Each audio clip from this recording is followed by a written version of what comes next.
pertama tentang sholate para nabi dan rasul sebelum Nabi Muhammad.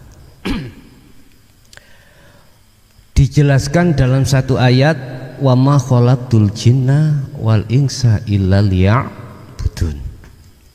Tapi kengko nek gak ngertos mutasabihate boten paham.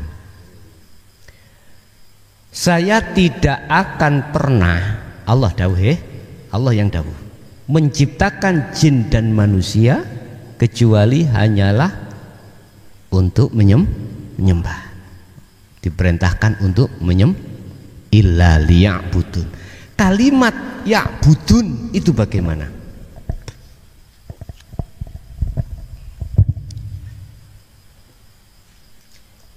Illa liya'budun.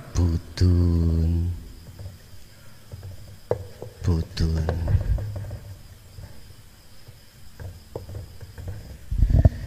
Kecuali hanyalah untuk menyembah pada Allah. Kalau kita ingin tahu sholat secara syariatnya para nabi dan rasul, itu adalah aktivitas apapun, ya, apapun, gerak fisik apapun, tapi hatinya bermusyahadah pada Allah. Itu.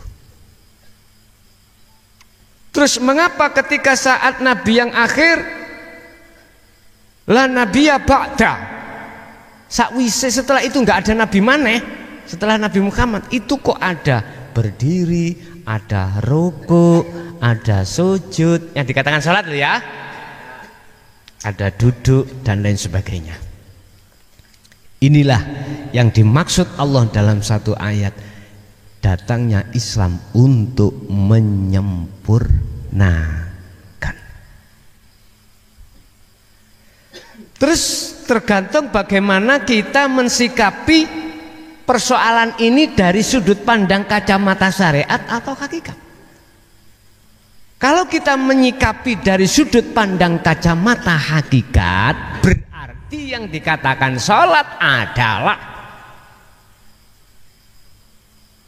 ashadu, bisa sampai ke ilallah, hati makrifat pada Allah. Urusan fisik ngadeg, rukuk, duduk, sujud, atau fisik nyun sewu, minum, hakikat lah, aku gak ngomong syariat lo ya, makan, bahkan nyun sewu, hubungan intim dengan istri dan suami, manakala hati musyahadah pada Allah, iku hakikati salat. Inilah jawaban illa liya'budun. Hanya saya perintah untuk menyembah. Artinya Gusti Allah itu enggak nyuruh kita makan, enggak nyuruh kita tidur, enggak nyuruh kita apapun. Artinya gini, bagaimana semua aktivitas yang terjadi pada dirimu bernilai ubudiyah, bernilai ibadah, bernilai nyembah pada Allah. Sederhana secara syariat, aku nyambut gawe tak niati golek ngingoni anak bojo ikut termasuk ibadah. Nah, syariat sederhana, ya. Sederhana. Saya bekerja, saya niati ibadah. Bentuk ibadah, saya berkewajiban memberikan nafkah terhadap anak dan istri. Syariat. Betul. Cuman pertanyaannya hakikat hatinya bagaimana? Nah ini loh Pak ya. Makanya ada sholatnya wong am itu nggak sama dengan sholatnya orang khos. Apalagi khawasul khawas. Ya, sholat kita sebagai orang am yang dikatakan sholat diawali takbir, dipungkasi salam. Dengan pergerakan-pergerakan yang sudah diatur. Tapi sholatnya wong khos, seluruh aktivitas tidak hanya secara syariat tok, tetapi juga seluruh aktivitas apapun di mata Allah bernilai menyembah, ngabdi, Mboten salat iku mboten 5 waktu lho, Pak. Asline 50. Sampai 5 waktu iki. Kan setelah Rasulullah asal keringanan. Lah ngoten nah. Asline 50 50 aslinya, lebih banyak. Lah, bagaimana kita bisa mencapai target aslinya 50? Ya waktu minum jenengan kudu nilai ibadah. Apapun kudu menjadi nilai ibadah. Loh di situ. Wes. Berarti salatnya Nabi dan Rasul sebelum Nabi Muhammad secara syariat adalah aktivitas apapun. Tetapi hatinya selalu makrifat pada Allah. Wes, 1. 2, tentang hanya rasa itulah bisa akan menghantarkan hatimu bisa makrifat pada Allah, cara salat bisa khusyuk. Ngaten nggih? Bisa khusyuk. Saya sependapat dengan apa yang panjenengan dawake wau, bagaimana kita bisa sholat dengan baik tatkala hati kita tidak ada ajaran untuk masuk di dalam rasa terhadap Allah.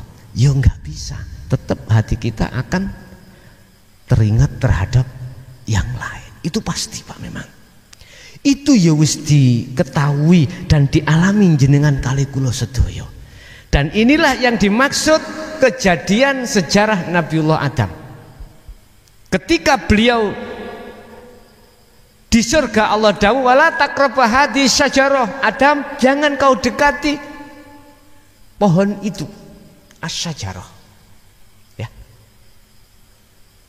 Bukan maksudnya jangan kau makan buah khuldi itu. Wala taqrabu hadhihi syajarah. Wit atau pohon. Sebab buah iku nyantole ning pohon. Bahasane Quran iku sangat balik, Pak. Gak langsung buah khuldi mboten. Pohon. Iku mengisarahno dam nek awakmu nyedeki mesti kepingin. Pasti kau akan ingin. Kalau kau kepingin, mesti kau akan makan. Manakala itu terjadi Adam, kau akan kuusir dari surga, turun ke dunia. Guys, Nabi Adam dikasih warning. Apa sih warning itu? Peringatan ng Allah. Guys, delalah Gusti Allah yang ngongkon Banul Jan sing disebut iblis. Iblis kudon ngoten nih. Lah apa kula kadang-kadang nggih, ya apa ya Gusti Allah iki bingung napa piye. Siji kei warning, sijine ngongkon sesuatu kongkon. Allah dawuh, kalau kau tidak makan buah khuldi, tidak mendekati buah khuldi, kau akan selamanya kekal di surga. Kalau tidak, kau akan kuusir. Oh ngoten wis. Akhirnya iblis marah. Dus iso iblis marah sapa sing ngongkon? Allah ta? Mohon maaf, sampean ngerti purel, Pak? Purel. Arek sing rokan ndukure dengkul, mene-mene kok lho, Pak. Hotel-hotel. Lokalisasi niku namine purel. Namanya purel. Yang menghabiskan kantong sampean kali kula niki lho, akhire dadi lara kanker, kantong kering. Wis lali anak lali bojo, biasa ngoten niku. Lah. Lu sing ngongkon ning kono iku sapa? Iki nek kita ambil dari syariat sih enggak masuk, Pak. Ya karena nafsu. Nah gitu toh. Karena nafsu. Enggak karena Allah. Kalau itu semuanya ada campur tangan lain nafsu, berarti katanya Allah tidak berserikat. Rada bingung nggih, rada anja. Lah terus siapa ya? Ternyata gini. Nafsu dikongkon Allah, disuruh Allah untuk merapat ke Nabi Adam supaya Adam ikut takwane tambah kuat. Sampai tahu paku 2. sampean cep ning papan ditothok palu jret mancep separuh bengkong sampean terusno dijabut dibuang. Nek paku sampean tothok palu pukul dengan palu jret separuh sik kenceng sampean tambahin ndak pasti sampak tembus. Artinya kita hati semakin dekat pada Allah, ujian ya semakin besar. Tapi menjadikan iman tauhid sampean tambah kuat. Ujian yang terbesar pertama adalah wa zuyyina lin-nasi hubbus syahwa minan nisa. Apa? Istri digondol. Hati-hati. Suami digondol. Hati-hati. Terbesar ini. Setelah itu wal banin, anak. Setelah itu konatiril mungkontoro, dunya brono. Kata orang Madura, ya, nek sampak istriku dicocok petik, lah, loh, Quran ini ngoten, wazani wazaniatu fajlid, gitu, ikan zina mukson, bunuh, harus mati. Cuman syariate carane kak kita cara ndak, dirajam niku ada dua hal, mohon maaf. Wong iki digepuk ping 100 diperkirakan gepuke sadurunge 100 gepukan sudah mati. 1, 2. Orang ini kedua-duanya dipendem diketno ndase tok. Orang-orang dari sholat Jumat membawa batu segini diantemi sampak fajlid. Karena zinanya zina muhson duduk mukhlason lho ya. Muhson. Kan ada ghairul muhson. Nah, ngoten nah. Zina yang dilakukan seseorang yang sudah suami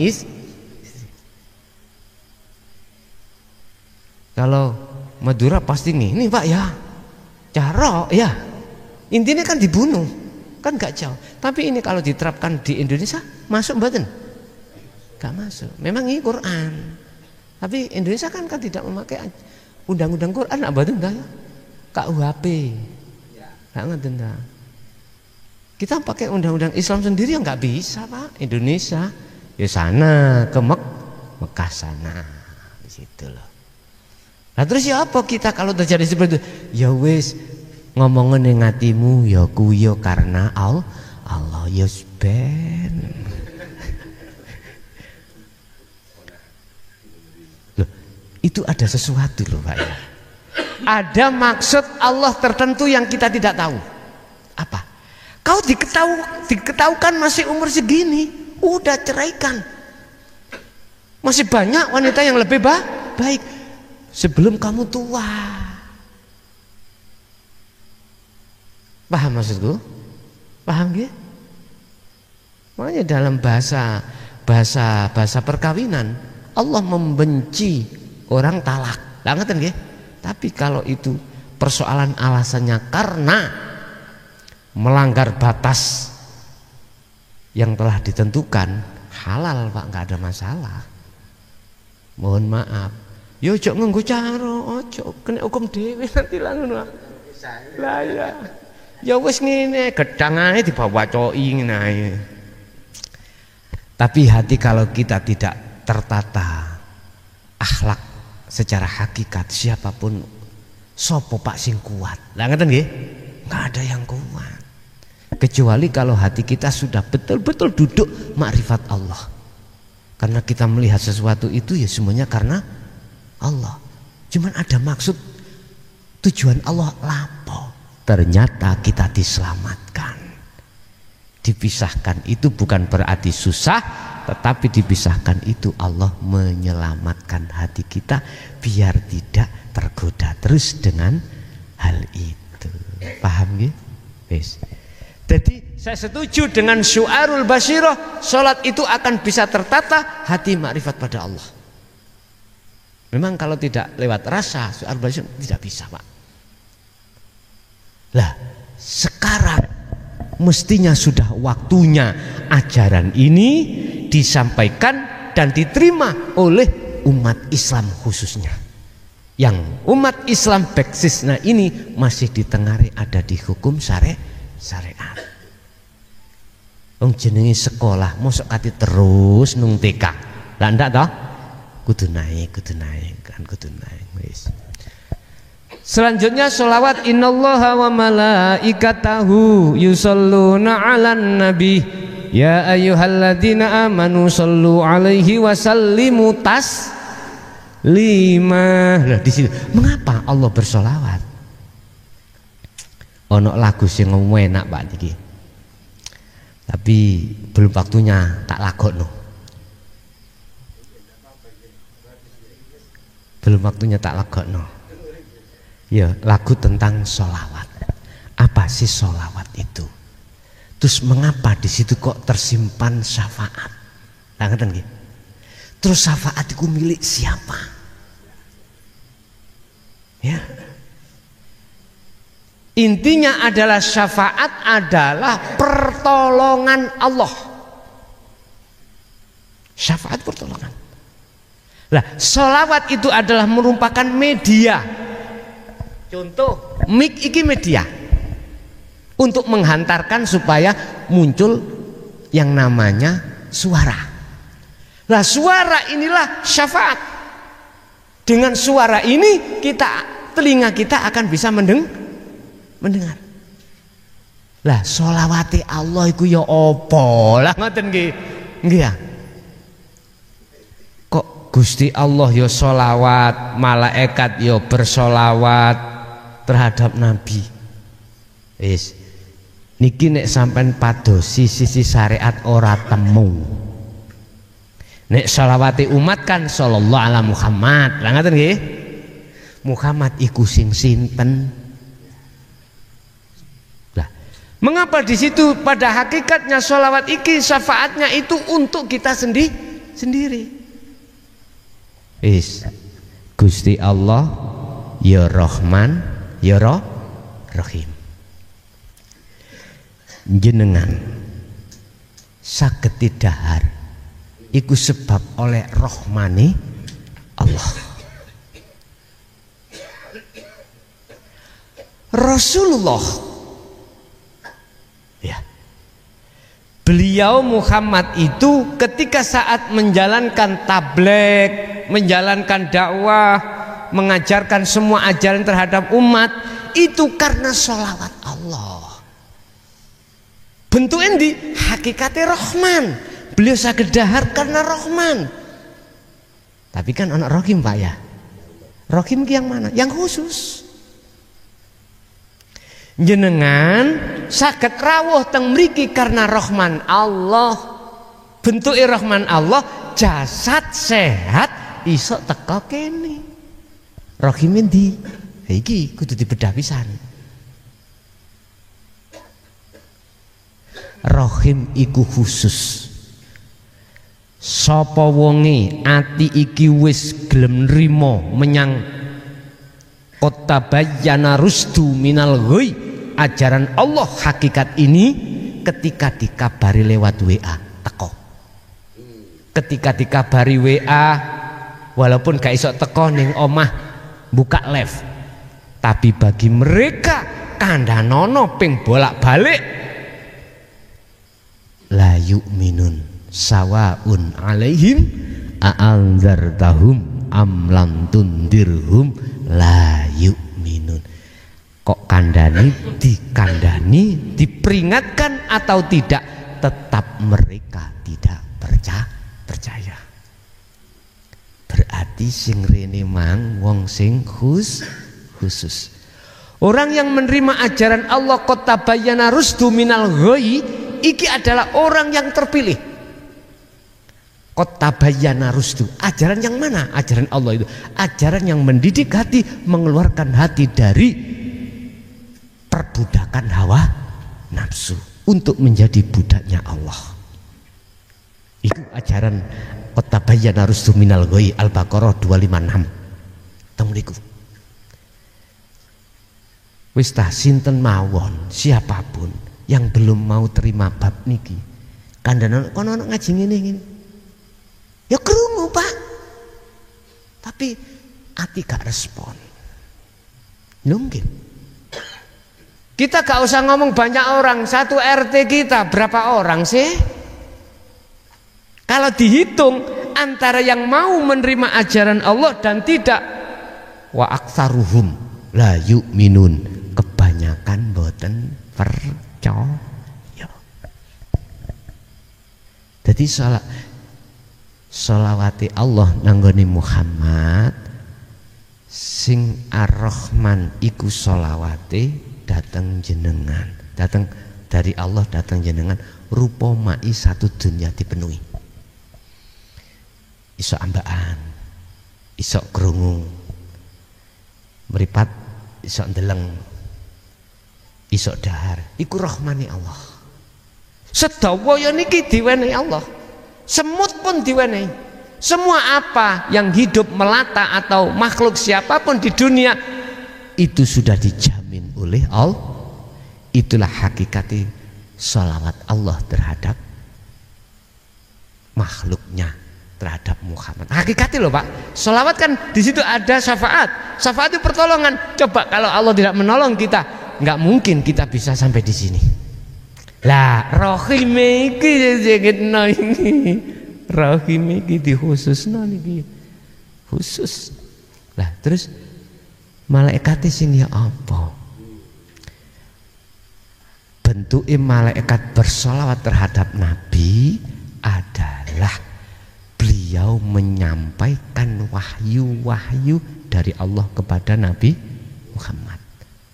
Termasuk tresnane ati, termasuk tumindae para malaikat ketika saat Allah menyuruh malaikat sujud, sujud terus. Menyuruh bersujud nang Adam, do sujud nang Adam. Niku bentuk. Berarti bentuk sholawati malaikat apa terhadap Muhammad? Menyampaikan wahyune Allah terhadap Muhammad. Ini proses lho Pak nggih. Proses. Lah sing Ar-Rahim syafaat sing khusus niku sing ya napa? Balik keterangan nanggone kitab Sarhul Hikam ya. Syekh Ibnu Athaillah dawuh, wong nek wis atine zikir sirul asror, mongko Allah bakal ngedukno malaikat nanggone ati iku yang visi dan misinya adalah mengusir penjajahnya hati. Apa? Nafsu. Diusir. Jadi lewat zikir akhirnya hilang semuanya. Ya iki mau sholawate yang akan menjadikan syafaat rupa malaikat tumindak patuh terhadap Allah melaksanakan tugas. Wis saiki sholawati makhluk terhadap Muhammad. Ada yang ini sallallahu ala Muhammad banget nggih. Ala Muhammad ono sing ditambah sallallahu ala sayyidina Muhammad. Wis gak usah diperdebatkan. Sholah muga-muga aweh rahmat sapa Allah Gusti Allah ala Muhammadin ing atase Nabi Muhammad. Sampai kali kula ndongakno muga-muga Muhammad Rasulullah selalu dirahmati. Sik ta, Nabi Muhammad iki kejamin. Sampai nambah aku iku wong nwisor beliau. Paham maksud kula? Empun ditinggali ndugi mrikune. Terus akhirnya iku lho asline bali syafaate nang awakmu. Lho masa mboten nyadari sih kita itu? Dengan adanya hati kita membersihkan kotoran hati lewat uzlah pada Allah, iku hakikatnya kembali kebaikan kepada diri kita sendiri. Nah, Muhammad makhluk iki lho, maksudnya jenengan nyambut gawe sesuai dengan aturan yang berlaku di pabrik. Lah, iku bentuk sampean kali kula niki dapat syafaat rupa gaji. Iki ning dunya. Salam muga-muga aweh rahmat sapa Allah Gusti Allah ala Muhammadin ing atase Nabi Muhammad. Bahasa syariat artinya ketika saat jenengan kali kula iki mang tumindak patuh baik ittaqullah ataupun haqqatu qati iku hakikati kembali pada Muhammad diri kita sendiri. Kula mandang mboten dari sisi syariat lho ya. Memandang dari kacamata hakikat. Kalau mandang dari sisi syariat ya tetap maksudnya Muhammad ya nang Rasulullah. Biyen sing sampean kali kula kita enggak mengenal. Kita tidak njamani, nah, enggak menangi. Tapi kok kita disuruh bersyahadat, bersaksi. Lah kuwi bersaksi sing kok saksine endi? Aku bersaksi nang Allah. Allah sing di embo. Aku bersaksi nang Muhammad, Nabi Muhammad. Loh kita nggak pernah tahu. Nah, biar genah saksine sampean bener, akhirnya asyhadu alla ilaha illallah melayu nang hidup, Muhammad melayu nang awake dhewe. Hakikat bukan syariat. Nek syariat tetap saya menerangkan Muhammad beliau dulu bin Abdullah. Nggih? Bukan Muhammad kita, ngono lho. Jelas nggih? Nggih. Terus lajeng masalah sifat-sifat jelek. Ada di tengah-tengah masyarakat kita, dia itu enggak pernah sholat, enggak pernah macem-macem, tapi sosialnya tinggi. Lah ngoten nggih? Terus malah ono sing salate tekun tapi sik drengki nang wong. Sik senengane kasut ae.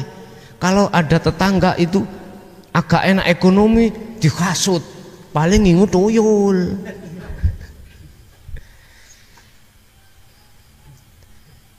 Bapak Ibu, sepanjang hati ini belum terbebaskan dari perbudakan hawa nafsu, siapapun kita, disebut siapapun kita, ustadz, kiai, santri atau orang dugal, siapapun kita, pasti sifat yang muncul dalam hati sifat tercela. Tercelane kiai tak dudono ya, nggih. Umpama tangga kula ngedekno pondok, nggih, kula nggih ana pondoke. Terus santri-santri toko ndiku biasanya mara nang aku, marani teng pondok saya ngalih ning pinu. Kira-kira ning atiku iku gak lara ta? Kula lho Pak ya, kula bukan orang lain. Saya katakan saya, pasti saya sakit. Istilah saya jualan tempe luaris Pak, karena nggak ada yang nyaingi. Lah kok jenengan jualan mutunya lebih baik, lebih murah, hebat, ngalih. Kira-kira saya enggak curiga tanang sampean? Kira-kira hati saya enggak sakit tanang sampean? Sakit. Ini tanda kalau hatiku belum terbebaskan dari perbudakan hawa nafsu. Innallaha la yanduru ila suwarikum wa amwalikum walakinallahu yanduru fi qulubikum. Allah iku gak ndelok dohire, gak melihat status dohir, tapi Allah melihat status hatinya. Walakin Allah yanduru fi qulubikum, hati. Maksudnya hati ini madhep nang Allah, krono Allah apa ndak? Walaupun sing sosialnya tinggi, siapa tahu hatinya supaya dipuja orang. Itu pun ya masih salah di mata Allah. Sing sholat tekun, hatinya itu tadi masih mengharapkan surga Allah, hatinya menghadap surga, pahala. Mohon maaf loh, iki dari hukum hakikat. Nek hukum syariat wis bener iku. Lah nek kuwi gak diweni hadiah ngono, ya gak mungkin kita akan melakukan sholat. Wis ono kalimah ngene ayat, sapa sing gelem sholat utawa gak sholat gak tak wenehi apa-apa, tidak saya kasih pahala. Berangkat jamaah 1 derajat, munfaridan ijen 1 derajat. Berangkat jamaah, ya mending di rumah aja sendiri. Tetapi semuanya di syariat itu proses Pak, jangan disalahkan. Sebab kita sebelum menjadi mahasiswa TK dulu, SD, SMP lah gitu toh. Wah langsung mahasiswa. Makanya kalau kita sudah jadi mahasiswa, ya jangan kemalan. Jangan kemalan ini kenapa? Ojo kemalan ngilok nih mereka yang masih di TK. Kasih motivasi. Teruskan, menurut maksud kula. Jadi kalau kita masih ada di syariat, kita kasih hakikat supaya dia itu mau naik. Gitu maksudnya. Teladani Rasulullah, qad kana lakum fi rasulillah uswatun hasanah. Oke, di situ. Cuman kan dijabarno, iki lho resikone pandangan syariat ini, pandangan hakikat ini apabila kamu masih seperti ini. Dijabarno. Jadi baik beliau taat maupun ora taat, artinya sing sembayang utawa gak sing sembayang, sing dinilai Allah adalah hati. Umpama sing sosial tapi memang karena Allah, miturut pandangan hakikat mboten syariat ya, lebih baik di mata Allah orang yang seperti itu daripada kita yang sholat si kemalan, kita selalu mencaci orang dan lain sebagainya. Makanya ada istilah baik pandangan Allah, baik pandangan manusia. Milih yang mana di antara 4 hal? Pandangan Allah apik ning pandangan menungso elek, atau milih pandangan Allah elek luwih-luwih pandangan manusia, atau milih pandangan Allah apik pandangan menungso elek, milih pandangan menungso apik pandangan Allah elek. Monggo milih yang mana? Rabbana atina fid dunya hasanah wa fil akhirati hasanah. Lah figure muncul Rasulullah Muhammad, sipate 4, sidik, fatonah, amanah, tableh. Wis sempurna lah. Apa iso kita itu sempurna? Ana kuno kita bukan nabi. Kok ngomong nang syariat maneh? Ojo. Bisa manjada wajada. Nggih. Nggih. Dados niki wau tidak memandang perbuatan zahir api elek, tapi Allah memandang hati kita. Kalau zahir elek api iku pandangan manusia. Ya, ada lagi?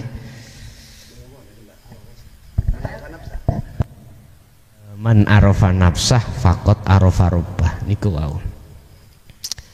Man barang siapa yang tahu dirinya, maka faqad arafa, mongko teman-teman dah sungguh dia akan tahu Tuhannya. Itu maksudnya tahu siapa dirinya lagi tidak? Maksudnya itu adalah hidup, bukan jasad niki. Hidup yang dikelola di dalam hati.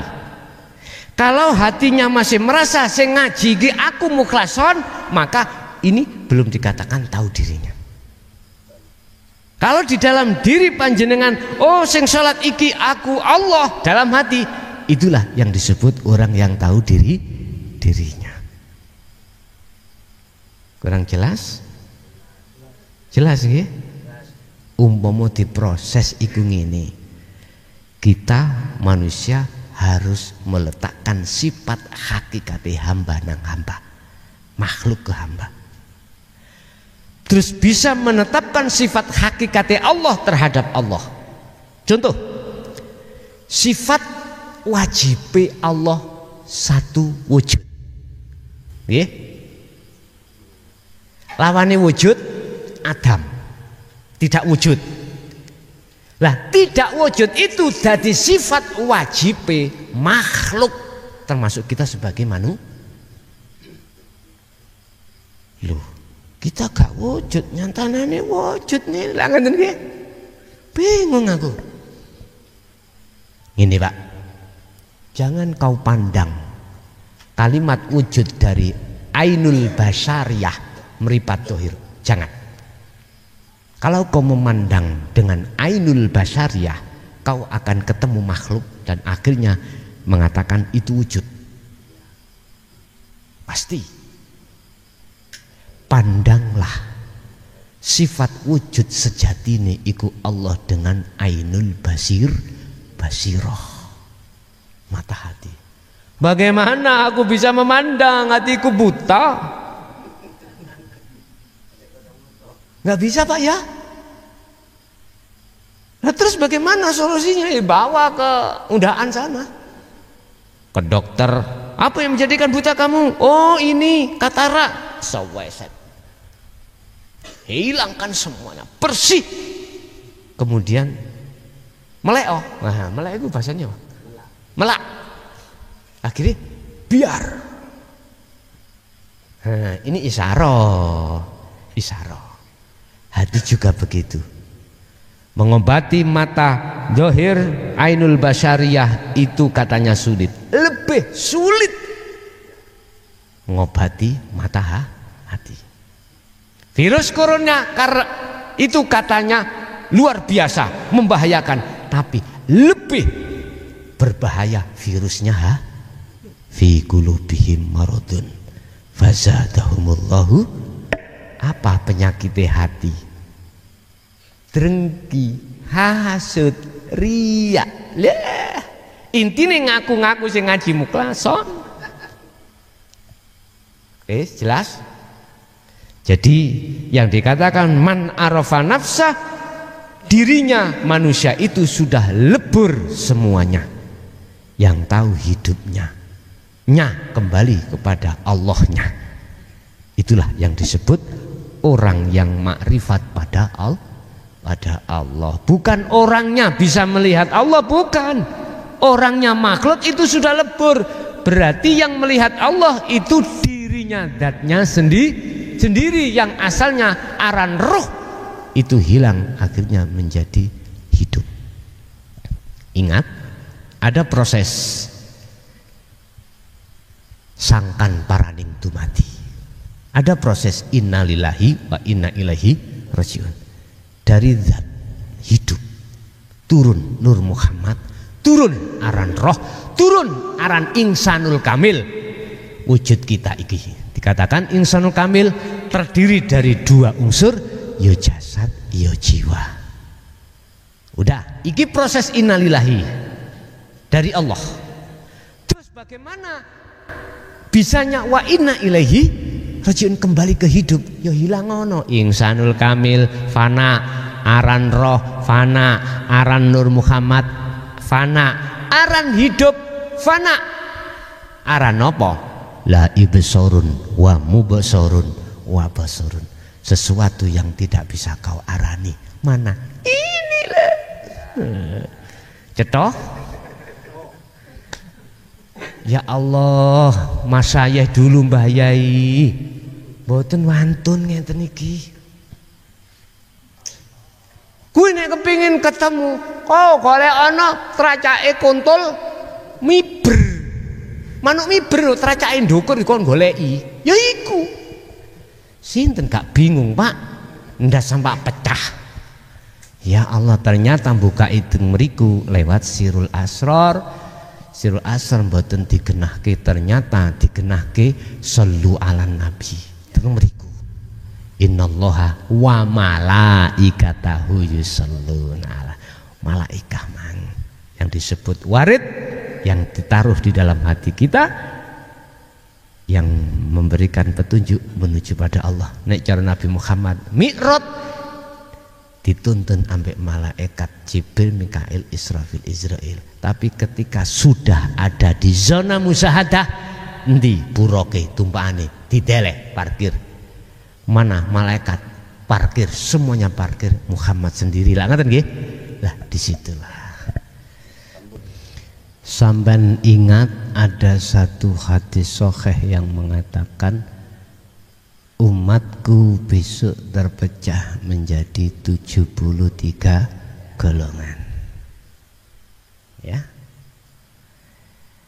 Sumber memang dari sallu kama ra'aitumuni usalli. Kalau saya jabarkan hadis tersebut tidak hanya menyentuh aktivitas sholat saja, enggak. Sholat secara syariat atau enggak. Berlakulah kau hei umatku seperti apa yang kau tahu pada aku olehnya melakukan. Apa? Kama sholaita ala sayyidina Ibrahim millata Ibrahim Hanifah. Hanif, itulah yang ku maksud. Laku dohir apapun, syariat apapun, tapi bernuansa menjadi hakikat dalam rangka makrifat. Contoh, gerak apa? Sholat, oke. Iki syariat toh ya. Makan kita syariat, minum syariat. Bagaimana ini nanti akan menjadi hakikat supaya bisa makrifat?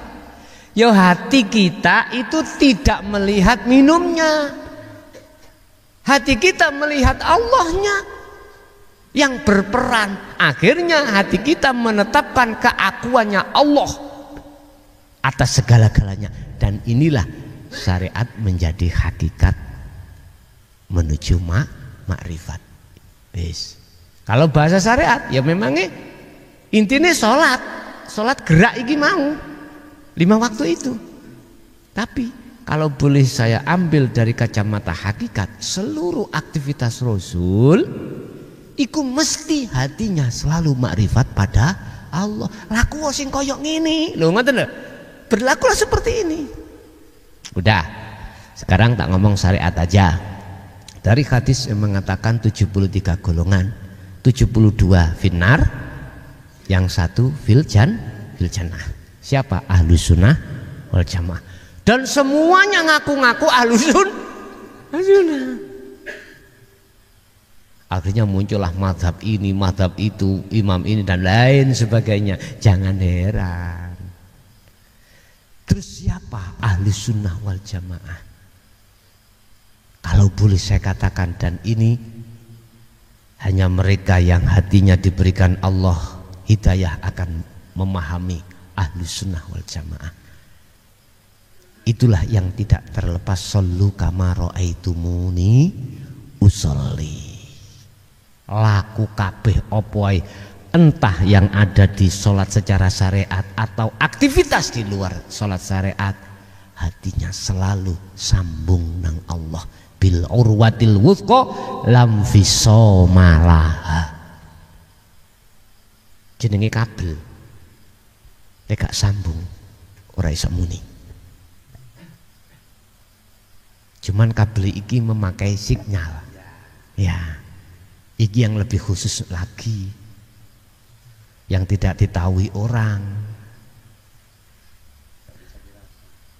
Gimana ya kok bisa keluar bunyi suara gak ada kabelnya?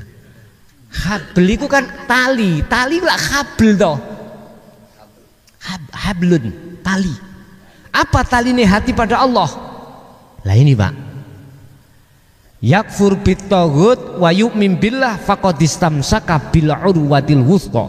Taline ati nang Allah adalah lakune ati yakfur bitaghut. Yakfur ninggalke perkara sakliyane Allah, wa yu'min billah dan hati satu titik mung dateng Allah. Itulah talinya hati. Terus dijabar, hati yang bisa melakukan seperti itu yang bagaimana? Kuncinya apa? Kembali kepada zikir sirul asrar. Berarti tak simpulkan kuncinya hati, habelnya hati pada Allah adalah sirul asrar. Sampai dikatakan miftahul jannah, gitu ya, la ilaha illallah. Miftahul musyahadah, yaitu sirul asrar. Kuncinya kerajaan Allah adalah zikir sirul asrar, yang sudah tidak mengucap, tidak tidak melafatkan tetapi merasa di situ. Ya iki sing digawe lakune wong Jawa biyen. Ayo dikirasa dia ngomong ngeten tapi ora dicetakno ya bingung. Nggih. Nggih. Monggo.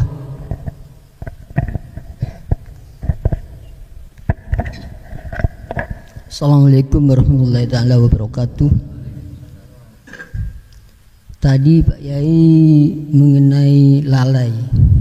Ini di Al-Qur'an kan ada surat apa itu? Fawailul lilladzina an sholatihim sahun, yang artinya neraka uwil dan celakalah bagi yang bersolat. Kenapa kok yang bersolat yang celaka? Kok tidak yang ngadu ayam ngadu piti itu? Kok yang bersolat yang celaka? Yang satu. Terus pertanyaan yang kedua, tadi Pak Yai bilang sebelum mati harus ketemu sama Allah. Ya bagus juga. Masalahnya likuli sa'in wujudul musamma. Artinya likuli setiap sesuatu harus ya dikasih nama. Terus yang ketiga, tadi katanya apa ya? Siddiq fatona tablay fatona, ya siddiq amanah tablay fatona. Sedangkan fatona itu bermakna pandai, tapi kenapa ada ikro? Bacalah. Sekian, terima kasih pertanyaan saya. Jahil, assalamualaikum warahmatullahi wabarakatuh.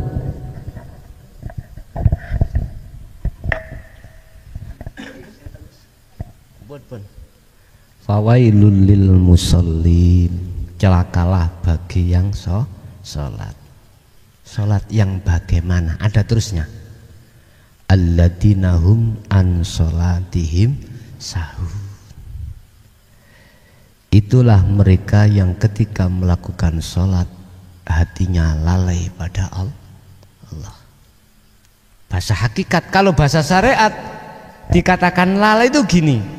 Ini sudah manjing duhur, saya itu masih kerja. Ya nanti aja dulu, saya selesaikan ini, nanti habis itu terus sholat. Belum selesai sampai asar, inilah yang disebut sahun. Syariat loh ya, syariat. Nah hakikat, jangankan begitu, kau sudah betul-betul tepat pada waktunya, tapi hatimu lalai dari Allah. Ya iki fawailul lil status si musallin yang sahun secara hakikat ya seperti itu. Contoh saya tadi saya sudah mengatakan usolli, mengatakan ini wajah tu wajiyah ya, madep ya, tapi isine filmnya di saya ono gambar wong wedok katokan cekak. Lah ya piye Kak? Bagaimana tidak masuk? Tadi saya kesini seret, ada purel nak ngarepe toko. Iku purel apa desko? Lah ngoten. Desko iku bedes ngarepe. Nah, akhirnya saya sholat. Mendahno yo, ngerti mendahno? Mandee. Dah wis kena loh. Iki yang sahun itu seperti itu secara hakikat, ya. Makanya dari mana saya memandang, kalau dari sisi syariat berarti yang tadi loh, saya mengundur-ngundur karena pekerjaan sampai habis waktu. Satu. Dua, tentang masalah ya jeneng, sesuatu itu harus dikasih nama. Oke, saya setuju. Memang itu syariati, sandangan nih. Hidup namanya pangeran iku Allah. Marabbuka, sapa jenenge pangeranmu? Siapa nama Tuhanmu ya? Dijawab Allahu Rabbi. Itu biasanya kan disampaikan oleh Pak Mudin ketika nalkin. Ya fulan, habis ini kau akan didatangi malaikat luru jenenge Mungkar lan Nakir. Dia akan tanya, "Marabbuka, sapa jenenge pangeranmu?" Jawaban, "Allahu Rabbi." Anggite gampang. Ya kalau sekarang. Ya. Sebab pada saat itu roihan sudah tidak berfungsi lagi. Akal sudah tidak berfungsi lagi. Ruh mulus wis. Kalau merah-merah, kalau hijau-hijau. Artinya kalau di dunia saya menghambakan diri terhadap jabatan, mesti jawab saya ini, jabatan iku pangeranku. Lah ditenono nek gak percaya. Bahasa syariat seperti itu. Aslinya Pak Modin nalkin iku mituturi yang datang, yang bertakziah. Aslinya begitu. Yang intinya lekas cepato kembali hatimu pada Allah. Fafiru ilallah. Di situ. Nah, terus tentang masalah nama. Nama itu sebagai media kita untuk menuju yang sebenarnya yang memiliki nama. Allah nama. Iya, nama. Oke, gedang nama. Gak mungkin ambilkan gedang terus diambilkan rokok. Gak mungkin. Allah iku iya, tapi duduk gedang. Ya duduk. Lah mana? Makanya kalau kita sudah mengajarkan nama, kita harus mengajarkan yang memiliki nama.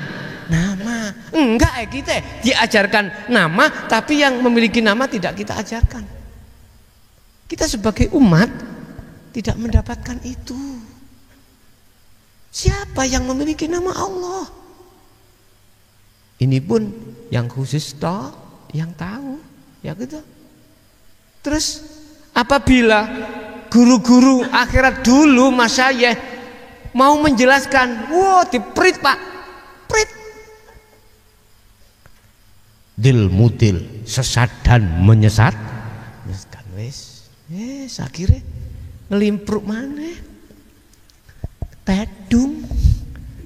Ya. Terus bagaimana keadaan umat? Akhirnya umat terbuai dengan nafsunya masing-masing. Tapi gini Pak, Allah tidak akan menghancurkan satu kaum atau mencabut barokahnya tatkala kaum itu masih hatinya patuh terhadap Allah. Artinya gini, dari zaman ke zaman, dari masa ke masa, dulu ya sama dengan masa sekarang. Cuman dohirnya yang tidak sama, sebutannya juga tidak sama. Terus apa hubungannya antara nama dengan yang memiliki nama? Nah, niki yang perlu kita kaji dan kita jawab. Terus siapa yang kasih nama? Sampeyan taunya gedang kan jari wong biyen-biyen. Iku jenenge gedang. Terus yang jenenge gedang itu siapa? Terus Allah itu nama. Siapa yang memberikan nama Allah itu? Gini Pak. Pertama, kita bisanya mengenal yang memiliki nama Allah. Wujudnya Allah itu lebih mudah memang diajarkan nama dulu. Ya. Nama dulu, sifat-sifat dulu dan lain sebagainya. Makanya di pondok saya itu setiap Ramadan itu saya kasih dasar tauhid. Seperti sifat-sifat ciri-ciri yang memiliki nama Allah wujudnya itu begini. Jadi ketika saat dia melakukan uzlah niku mboten bingung. Apa fungsinya dikasih nama? Untuk mempermudah kita sebagai murid, kita sebagai umat Rasulullah untuk sampai pada kemakrifatan pada Allah.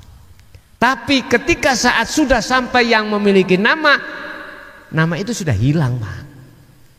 Podam ini, sampean mertamu terhadap tetangga, namanya Pak Abdul. Assalamualaikum Pak Dul. Assalamualaikum Pak Dul. Selama Pak Dul durung keluar, selama itu kita masih menyeluk, memanggil-manggil nama Pak Dul. Pak Dul, Pak Dul. Masalahnya mencari namanya Pak Dul. Ketika Pak Dul itu sudah datang, Diem enggak? Diem, gak nyeluk-nyeluk Pak Dul, wujudnya sudah anu. Kalau kenal, kalau nggak kenal yang makanya lewat sifat-sifat wajib Allah itulah nanti kita akan tahu apakah itu iblis yang berbunyi aku Allah, apakah betul-betul Allah. Di situ nanti Syekh Abdul Qadir Jailani di dalam kitab Sirul Asrar juga dikatakan beliau ketika uzlah iku sempat diparani iblis ngaku-ngaku Gusti Allah. Apa maneh awak dhewe? Apa maneh awak dhewe? Dituki iso nyebul wong loro dadi waris sawenang pisan. Iya. Dituki ruh perkara sadurunge kedaden ae. Wah, luar biasa. Dituki iki lho tahu akan isi hati seseorang, udah bangganya setengah mati.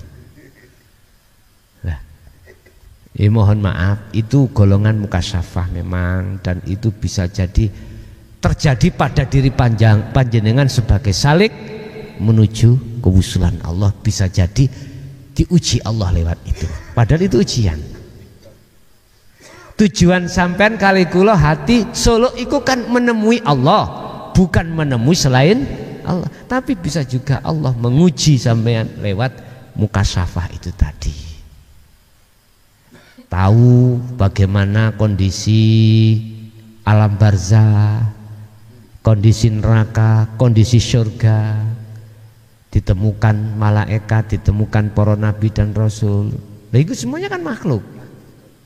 Nah, tujuan panjenengan hati kan ketika uzlah kan nang Allah, liqo pada Allah, liqo pada Allah.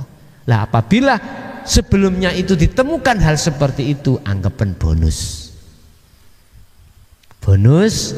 diuji jenengan. Jikalau hati sampean tidak membawa Sirul Asrar, pasti menyembah berhala. Itu pasti, Pak. Makanya mengapa saya letakkan dasar tauhid di situ itu, supaya ketika jenengan setelah baiat uzlah niki zikir itu mboten tidak tersesat di jalan.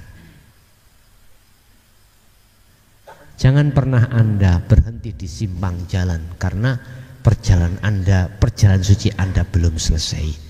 Ingat, di persimpangan jalan itu ada kedai, dan di dalam kedai itu ada wanita-wanita cantik. Manakala kau masuk dan kau akan minum kopinya, kau akan dipangku, akhirnya jadi kopi pangku. Kalau sudah di situ, kau akan yus dan lali dengan tujuan perjalanan sucimu. Itulah kita ketika saat suluk pada Allah, diuji berbagai macam syahwat dunia itu. Dan banyak di antara teman-teman yang masih terjebak di sini. Bisa akhirnya ngaku-ngaku aku wali.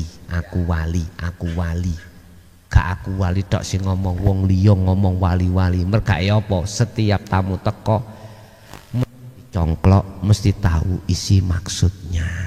Padahal di situ ada khobar dari sebuah karomah dalam diri Anda. Allah kei kabar, wong iku runu iku duweni maksud arepe utang.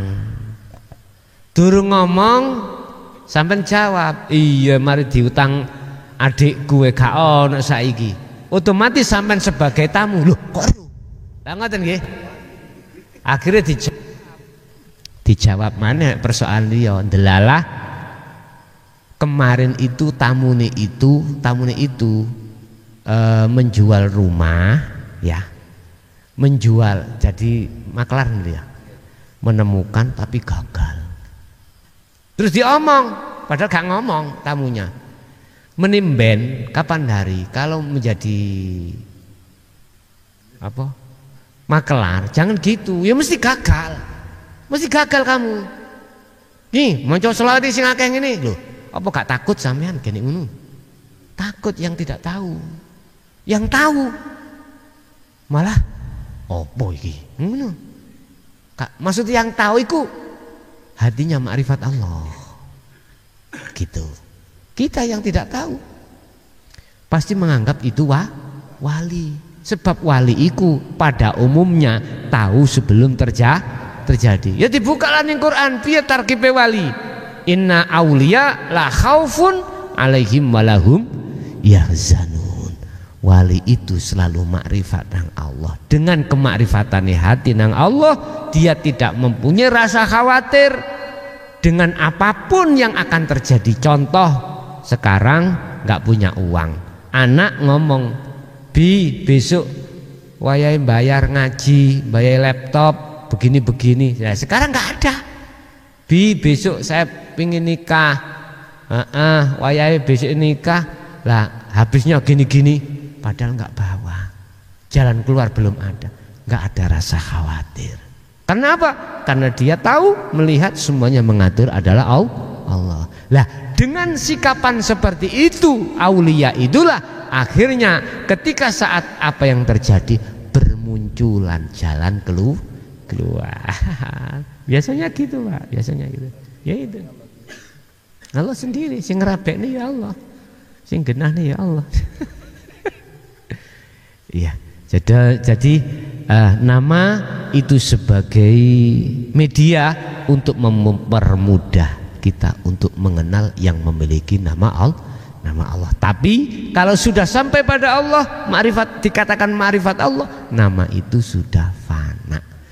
Asyhadu ketika saat sudah di ilallah, maka isinya la ilaha itu sudah tiada. Ketika saat cahaya datang, maka kegelapan secara otomatis hilang. Oke, ada lagi? Loh, karis itu sifat mangopen, sifat papat mang tablet fatona amanah sidik. Wis. Terus ada kaitannya pertama ikra iku piye?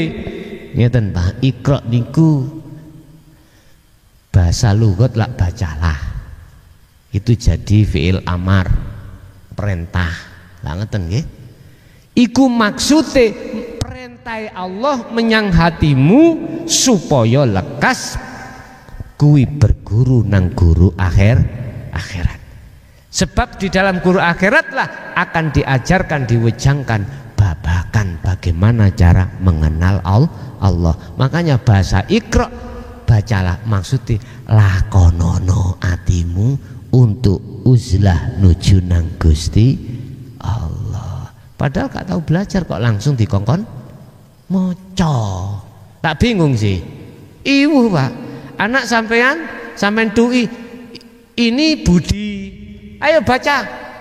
Tapi belum dikenalkan huruf I, huruf B, huruf U.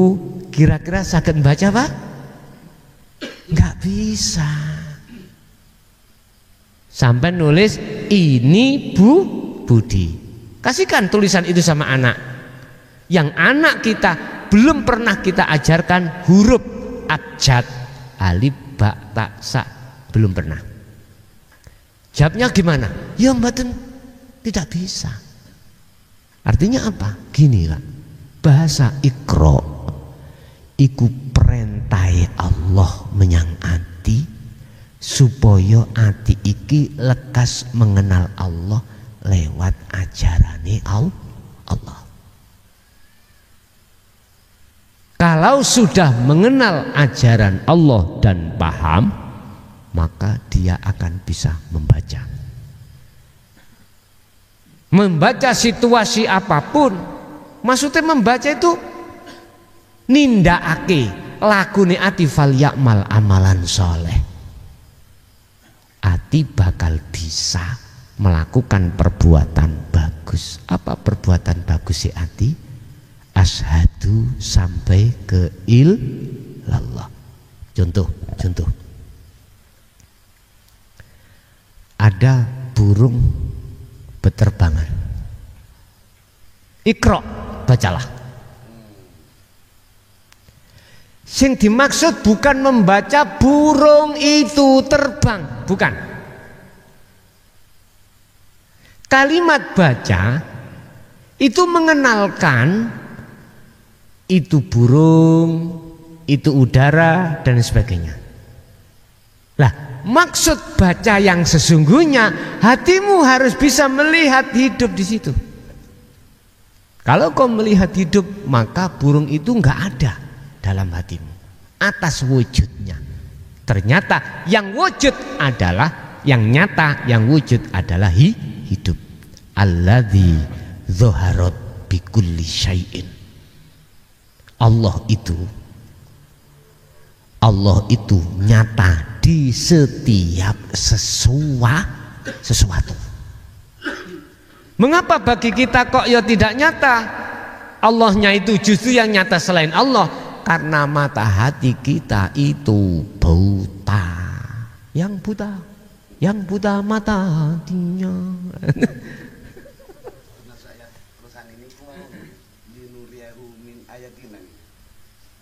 Linuriyahu min ayatina, betul. Jadi semuanya sebetulnya ayat. Burung terbang ayat, jenengan sakit ayat, jenengan iki sehat ayat, jenengan makan ayat. Ayat itu apa sih? Tanda. Ya. Ayat itu bahasa Arab toh. Bahasa Indonesianya tanda. Alih bahasa, bukan arti itu. Alih bahasa. Kalau namanya arti, isinya ayat itu apa? Ya hidup. Paham? Nek tanda iku zahir, nek tanda ayat itu zahir. Lah, zahir iki nandani apa? Nandai kalau di situ nyatanya Allah. Bisa dipahami ya? Lah, ini Bapak Ibu, apapun yang terjadi, keadaan apapun, kondisi keluarga jenengan, estu, sungguh jangan sekali-kali kita itu menganggap ini persoalan kecil. Jangan. Ingat, kebutuhan itu ada dua, ma'isyatu dunya wal akhirah. Kebutuhan jasad dan kebutuhan roh. Kebutuhan jasad ya rupa makanan ini. Kebutuhan ruh yang disebut akhirat, menghadap pada Allah. Dan inilah yang disebut kekal nanti pada zaman akhirat besok. Mohon maaf, sebetulnya kita di dunia ini adalah ujian aja. Semuanya ujian. Dihadapkan apapun itu ujian. Sebab kita hidup, asalnya hidup, kembali ke hidup. Nggih, wonten boleh?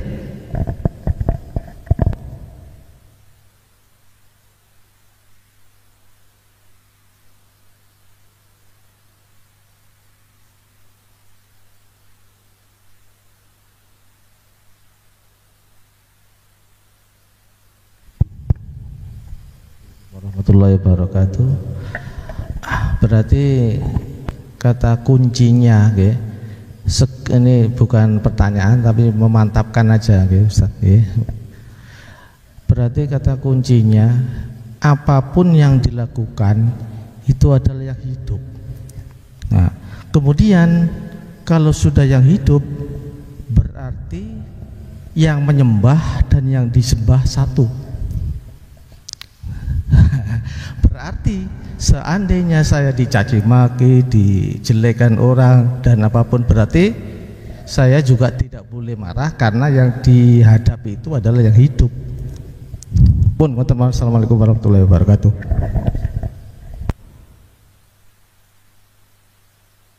Itulah Ahad ya. Muhammad diutus Allah untuk memantapkan umatnya supaya bisa sampai ke Ahad. Kul, katakan Muhammad, huwa utawi hidup iku Allahu utawi jenenge Allah iku ahadun esa, tunggal. Esa atau tunggal itu sesuatu yang tidak ada lainnya. Satu ada dua, dua ada tiga. Bagaimana hati menempatkan diri ke akhirat? Udah titik. Caranya apapun yang sampean alami, yang kita hadapi, situasi kondisi apapun ada 4: bala, nikmat, taat, maksiat. Ya, yang kita hadapi. Hati harus ke ahad. Sehingga umpama ditarik kesimpulan, hati merumuskan semuanya af'alullah.